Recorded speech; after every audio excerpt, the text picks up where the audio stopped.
Kenalkan, nama saya Davidson Konuralma, mahasiswa Universitas Pembangunan Indonesia Manado, jurusan Teknik Prodi Teknik Sipil. Di saat ini saya akan membuat video presentasi sebagai tugas ujian akhir semester mata kuliah Pancasila. Oke, kita masuk langsung ke pembahasan. Pertanyaan pertama, bagaimana pendapat tentang tingkat korupsi di Indonesia yang makin meningkat dan sebagian besar dilakukan oleh oknum pejabat negara? Penyebabnya ada dua. Yang pertama, faktor penyebab internal dan faktor penyebab eksternal. Yang pertama, faktor penyebab internal. Dari faktor penyebab internal ada terbagi dalam beberapa. Yang pertama, sifat serakah, tamak, rakus manusia. Keserakahan dan tamak adalah sifat yang membuat seseorang selalu tidak merasa cukup atas apa yang dimiliki, selalu ingin lebih. Dengan sifat tamak, seseorang menjadi berlebihan mencintai harta, padahal bisa jadi hartanya sudah banyak atau jabatannya sudah tinggi.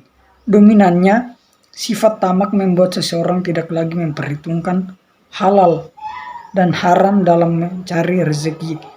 Sifat ini menjadikan korupsi adalah kejahatan yang dilakukan para profesional berjabatan tinggi dan hidup berkecukupan.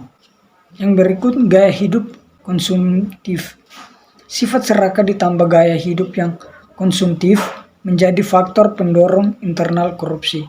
Gaya hidup konsumtif, misalnya membeli barang-barang mewah dan mahal atau mengikuti tren kehidupan perkotaan yang serba glamor. Korupsi bisa terjadi jika seseorang melakukan gaya hidup konsumtif namun tidak diimbangi dengan pendapatan yang memadai.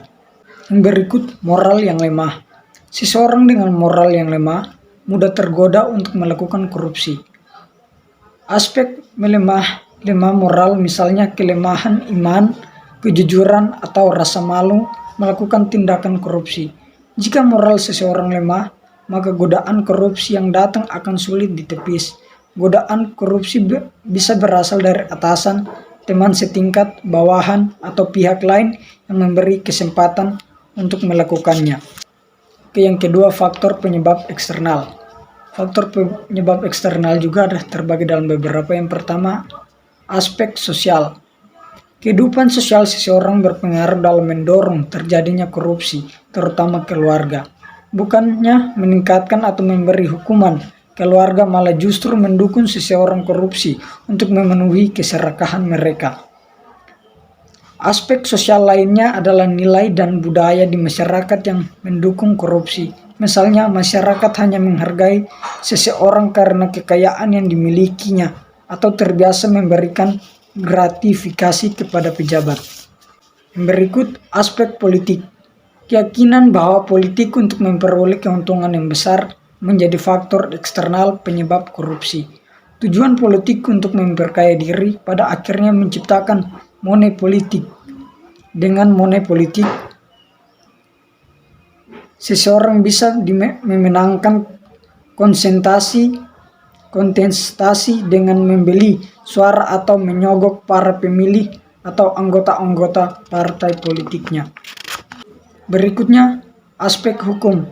Hukum sebagai faktor penyebabnya korupsi bisa dilihat dari dua sisi.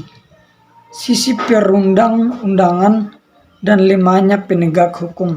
Koruptor akan mencari celah di perundang-undangan untuk bisa melakukan aksinya. Selain itu, penegak hukum yang tidak bisa menimbulkan efek jera akan membuat koruptor semakin berani dan korupsi terus terjadi. Berikutnya, aspek ekonomi. Faktor ekonomi sering dianggap sebagai penyebab utama korupsi. Di antaranya, tingkat pendapatan atau gaji yang tak cukup untuk memenuhi kebutuhan. Fakta juga menunjukkan bahwa korupsi tidak dilakukan oleh mereka yang gajinya pas-pasan. Korupsi dalam jumlah besar juga dilakukan oleh orang-orang kaya dan berpendidikan tinggi. Selanjutnya, aspek organisasi. Faktor eksternal penyebab korupsi lainnya adalah organisasi tempat koruptor berada. Biasanya organisasi ini memberi andil terjadinya korupsi. karena membuka peluang atau kesempatan. Misalnya tidak adanya teladan integritas dalam pemimpin, kultur yang benar, kurang memadainya sistem akuntabilitas, atau lemahnya sistem pengendalian manajemen.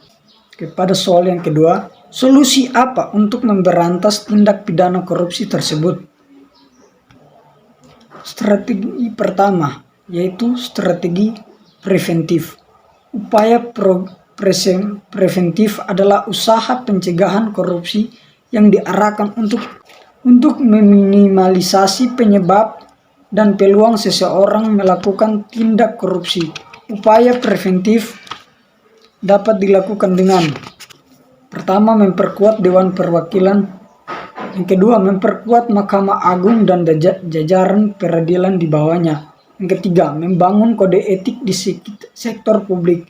Yang keempat, membangun kode etik di sektor partai politik, organisasi profesi, dan asosiasi bisnis.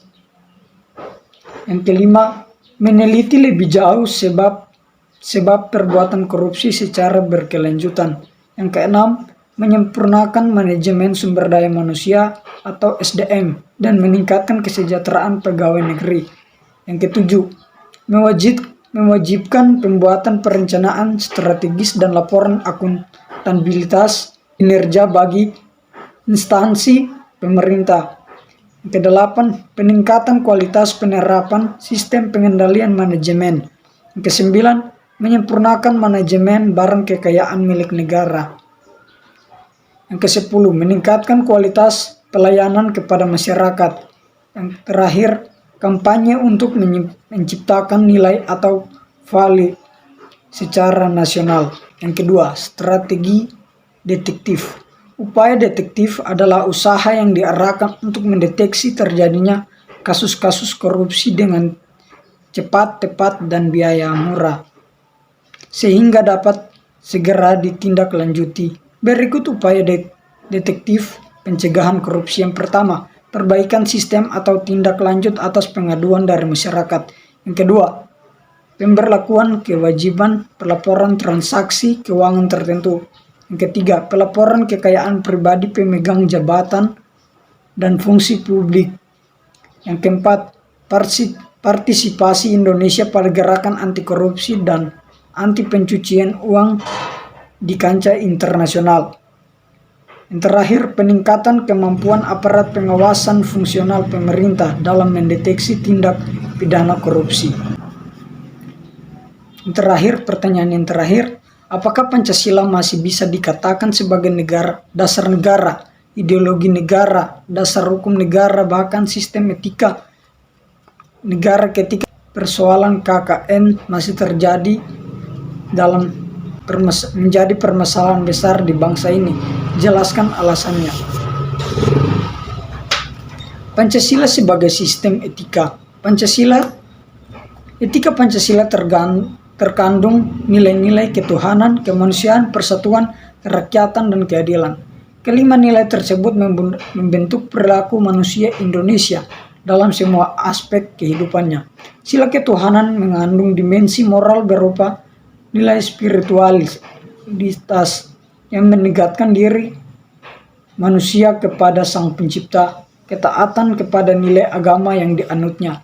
Sila kemanusiaan mengandung dimensi humanus, artinya menjadikan manusia lebih manusiawi, yaitu upaya meningkatkan kualitas kemanusiaan dalam pergaulan antar sesama.